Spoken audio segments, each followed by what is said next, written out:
కరీంనగర్, నిజామాబాద్, ఆదిలాబాద్, మెదక్ పట్టభద్రుల ఎమ్మెల్సీ స్థానాన్ని బీజేపీ కైవసం చేసుకుంది.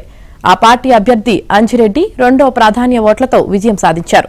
తన సమీప ప్రత్యర్థి కాంగ్రెస్ అభ్యర్థి వి నరేందర్ రెడ్డిపై 5,106 ఓట్ల ఆధిక్యం పొందారు. ఇదే జిల్లాలకు చెందిన ఉపాధ్యాయ ఎమ్మెల్సీ స్థానాన్ని గెలుచుకున్న బీజేపీ పట్టభద్రుల ఎమ్మెల్సీని కూడా దక్కించుకోవడం ద్వారా ఉత్తర తెలంగాణ జిల్లాలో మరోసారి పట్టు నిరూపించుకుంది. మరోవైపు కాంగ్రెస్ పార్టీ ఈ ఓటమితో తన సిట్టింగ్ స్థానాన్ని కోల్పోయింది. 56 మంది అభ్యర్థులు పోటీ చేసిన కరీంనగర్ పట్టభద్రుల స్థానంలో బీజేపీ అభ్యర్థి సి అంజిరెడ్డి, కాంగ్రెస్ అభ్యర్థి వి నరేందర్ రెడ్డి, బీఎస్పీ అభ్యర్థి ప్రసన్న హరికృష్ణ మధ్య పోటీ హోరాహోరీగా సాగింది.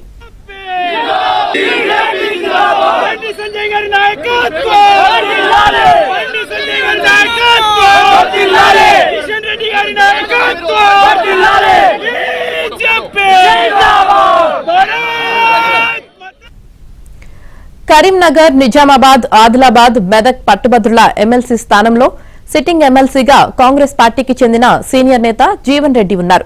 ఈసారి పోటీకి ఆయన సుముఖత తెలపకపోవడంతో కాంగ్రెస్ అధిష్టానం విద్యా సంస్థల అధినేత వి నరేందర్ రెడ్డిని బరిలోకి దింపింది. కాంగ్రెస్ టికెట్ ఆశించిన ప్రసన్న హరికృష్ణ బీఎస్పీ అభ్యర్థిగా పోటీలో నిలిచారు. అయితే మొదటి నుంచి గెలుపుపై ధీమాతో ఉన్న కాంగ్రెస్ కు ఊహించని షాక్ తగిలింది.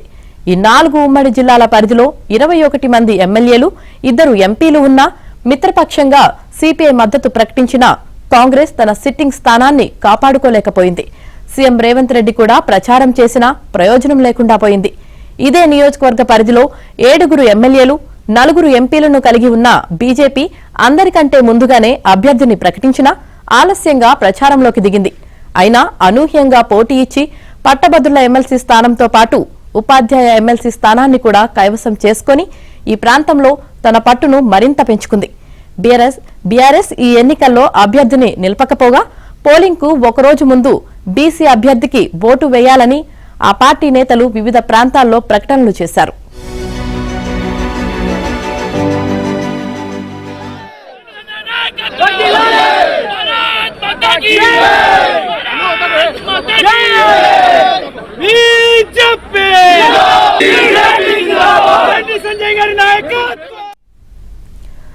రాష్ట్రంలో కాంగ్రెస్ కు కౌంట్ డౌన్ మొదలైందని, ఇక్కడ కూడా డబుల్ ఇంజన్ సర్కార్ రావాల్సిన అవసరముందని కేంద్ర మంత్రి బండి సంజయ్ కుమార్ అన్నారు. కరీంనగర్ పట్టభద్రుల ఎమ్మెల్సీగా బీజేపీ అభ్యర్థి అంజిరెడ్డి విజయం సాధించిన సందర్భంగా కరీంనగర్ అంబేద్కర్ స్టేడియం వద్ద బీజేపీ శ్రేణులు సంబరాలు నిర్వహించాయి. కాంగ్రెస్ ఈ ఎన్నికల్లో డబ్బుతో గెలుస్తామని, ఓట్ల కోసం కోట్లు ఖర్చు చేసిందని, పట్టభద్రులు డబ్బులను కాదని మోదీ అభివృద్ధికి పట్టం కట్టారన్నారు. ఉత్తర తెలంగాణలో బీజేపీ డబల్ బోనాంజా కొట్టింది. టీచర్స్, ఉపాధ్యాయ 2 ఎమ్మెల్సీలను గెలుచుకుంది. ఈ ఎన్నికల్లో బండి సంజయ్ కీలక పాత్ర పోషించారు. ప్రస్తుతం ఆయన మనతో ఉన్నారు. సార్, ఎమ్మెల్సీ ఎన్నికల విజయాలను ఎలా చూస్తారు? ఎలక్షన్ సమయంలో ఇండియా పాకిస్తాన్తో కానీ ఛాంపియన్స్ ట్రోఫీ జరుగుతోంది, ఆ మ్యాచ్లతో పోల్చారు. పొలిటికల్ మ్యాచ్లో మీ పాత్ర ఏంటి? తప్పకుండా మా కెప్టెన్ కిషన్ రెడ్డి గారు, మాకు మేనేజర్లకు అన్ని స్ఫూర్తించేది నరేంద్ర మోడీ గారు. భారత్ పాక్ క్రికెట్ మ్యాచ్ ఎట్లా జరిగిందో ఈడ కూడా అదే వాతావరణం. అక్కడ భారత్ టీమ్గా వచ్చినటువంటి భారతీయ జనతా పార్టీ ఇలా విజయం సాధించింది. ఈ విజయం మామూలు విజయం కాదు.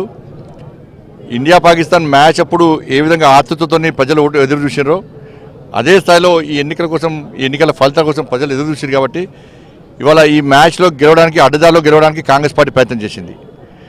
మమ్మల్ని ఓడించడానికి బీఆర్ఎస్ పార్టీ బీఎస్పీ అభ్యర్థికి సపోర్ట్ చేసింది. కానీ ఏం చేసినా వాళ్ళ కుట్రలు, వాళ్ళ కుతంత్రాలు ఫలించలే. ఇలా న్యాయం గెలిచింది, ప్రజాస్వామ్యం గెలిచింది. అంటే బీజేపీకి ఎన్నికలు బూస్టప్ ఏమో కానీ కాంగ్రెస్కు ఓడినా గెలిచినా పెద్దగా ప్రభుత్వానికి వచ్చిన ఇబ్బంది ఏమీ లేదని సీఎం రేవంత్ రెడ్డి గారు అన్నారు. ఇప్పుడు ముఖ్యమంత్రి గారు 3 ప్రాంతాల్లో పర్యటించారు, 3 జిల్లాలు పర్యటించారు, సమావేశం నిర్వహించారు. కానీ ముఖ్యమంత్రి గారు గెలుపు ఓటములు అంటే గెలుపును కాంగ్రెస్ పార్టీ ఎన్నికలకు ముందే ఒప్పుకున్నది. ఎన్నికల ముందే ఒప్పుకునే కాబట్టి ప్రజలు ఎందుకు ఓటేయాలిగా? మేము కాంగ్రెస్ పార్టీ మీద 14 నెలల్లో మార్పు కోరుకున్నది. దేశంలో ప్రస్తుతం మొట్టమొదటి రాష్ట్రం తెలంగాణ రాష్ట్రం. ఇక్కడ మార్పు కోరుకున్న కాబట్టి ప్రజలు మార్పు భారతీయ జనతా పార్టీ ద్వారా సాధ్యమని భావించే మాకు ఓటు గెలిపించారు.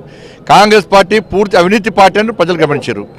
కాంగ్రెస్ పార్టీ ప్రజలకు సేవ చేయలేని పార్టీ, ఈ తెలంగాణ రాష్ట్రాన్ని అభివృద్ధి చేయలేని పార్టీ అని ప్రజలు భావించారు. ఈ తెలంగాణ రాష్ట్రాన్ని అభివృద్ధి చేసేది నరేంద్ర మోడీ గారు మాత్రమే. కేంద్రం నిధులు ఇస్తే కాంగ్రెస్ పార్టీ నిధులను వాడుకునే స్థితి లేదు. నిధులను డైవర్ట్ చేస్తున్నారు. కేంద్ర ప్రభుత్వ సంక్షేమ పథకాలు వాళ్ళ పథకాలు చిత్రీకరించే ప్రయత్నం చేస్తున్నారు. కేంద్రానికి అభివృద్ధికి సహకరిస్తలేదు. కేవలం పేరు ప్రఖ్యాత కోసం కేంద్రాన్ని విమర్శించడమే పనిగా పెట్టుకున్నారు. కాబట్టి మాకు అభివృద్ధి కావాలి, మాకు నిధులు కావాలి, మాకు న్యాయం జరగాలని చెప్పి ప్రజలు భావిస్తున్నారు. కాబట్టి ఇలా భారతీయ జనతా పార్టీ విశ్వాసాన్ని నమ్మకంతో ఓటేశారు. ఇలా మీరు ఆలోచించండి. ఇలా ఇక్కడ కొట్టాడింది మేము, గతంలో బీఆర్ఎస్ పార్టీకి వ్యతిరేక కొట్టాడింది మేము, కాంగ్రెస్ పార్టీకి వ్యతిరేక కొట్టాడేది మేము. క్యాడరు కెపాసిటీ ఉన్నటువంటి పార్టీ భారతీయ జనతా పార్టీ. ఇవాళ ఇవన్నీ గుర్తించిన ప్రజలు ఇలా మా కార్యకర్తలు లాంటి దెబ్బతిన పట్టించిపడతారా? మా కార్యకర్తలు మా నాయకులు జైలుకునే విధానం పట్టించిపడతారా ప్రజలు? మా కార్యకర్తలు ఒక్కొక్కరు 30-40 కేసులు ఉన్నాయి, పట్టించిపడతారా? ప్రజలు గమనిస్తారు కదా.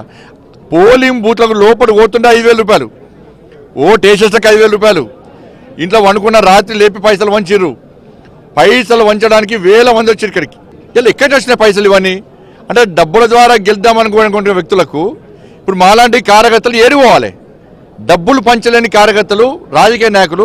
నేను కాంగ్రెస్ పార్టీ కార్యకర్తలు కూడా అప్పీల్ చేస్తున్నాను. కాంగ్రెస్ పార్టీ కార్యకర్తలు కూడా అప్పీల్ చేస్తున్నాను.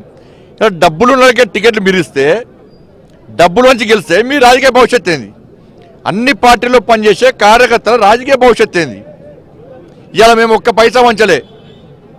అంజరెడ్డి గారికి డబ్బు ఉండొచ్చు, కానీ పైసలు వంచనీయాలే. మేము పైసలు వంచొద్దు అనుకున్నాం. నరేంద్ర మోడీ గారు క్లియర్గా చెప్పారు మాకు. జేపీ నడ్డా గారు క్లియర్గా ఆదేశం ఇచ్చారు, ఎక్కడ పైసలు వంచొద్దు. కిషన్ రెడ్డి గారు డేగకంతో అబ్జర్వ్ చేశారు, ఏడ పైసలు వంచొద్దు. మనం ప్రజాస్వామ్యబద్ధంగా ఎన్నికల పోటీ ఇలా గెలవాలని చెప్పని. ఇలా ఏం గెలిచాం? ఇలా ప్రజలు ఎంతమంది స్ఫూర్తిదాయక సందేశం ఇచ్చారు. ఇలా దేశం మొత్తం చర్చ జరిగింది, డబ్బులు గెలిచాయా ప్రజాస్వామ్యం గెలిచా అని చెప్పి. ఇలా ఓటర్ మహాశాలు ప్రజాస్వామ్యం గెలిపించారు, బీజేపీ గెలిపించారు. సో మొత్తంగా బీజేపీ విజయంలో కార్యకర్తలు ప్రధాన పాత్ర పోషించారని బండి సంజయ్ చెప్తున్నారు. ప్రభుత్వ వ్యతిరేక విధానాలే తమ అభ్యర్థుల గెలుపుకు ప్రధాన కారణమయ్యాయని కూడా బండి సంజయ్ చెప్తున్నారు. తెలంగాణలో ఖచ్చితంగా పాగా వేస్తామని ఆయన అంటున్నారు. బీఆర్ఎస్ అలాగే కాంగ్రెస్ పార్టీల తీరుపైన ఆయన తీవ్రంగా మండిపడ్డారు. బీఎస్పీ అభ్యర్థి 3వ స్థానానికి కారణం బీఆర్ఎస్ సపోర్ట్ చేయటమే అంటూ కూడా ఆయన ఘాటు వ్యాఖ్యలు చేశారు. వీడియో జర్నలిస్టు సంపత్తో శ్రీనివాస్, ఏబిఎన్ ఆంధ్రజ్యోతి, కరీంనగర్.